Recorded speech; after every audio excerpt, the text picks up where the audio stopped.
నేను గురుగులను గోధుమలను వేరుపరిచి గోధుమలను విశ్వాసులైన పరిశుద్ధులైన వారిని నేను చేర్చుకుంటాను.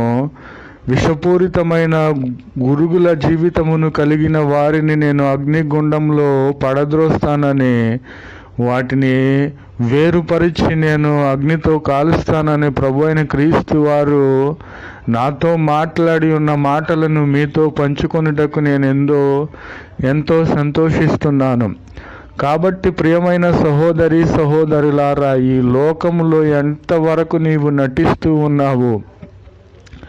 నీ నటన మనుష్యులు గమనించకపోవచ్చు, కానీ ప్రభు అయిన క్రీస్తు వారు లోకరక్షకుడు. హృదయాంతరంగములను పరిశీలించి తెలుసుకొని దేవుడు నీ యొక్క హృదయమును, నీ యొక్క స్థితిగతిని, నీ జీవిత స్థితిగతిని తెలుసుకొనిన దేవుడు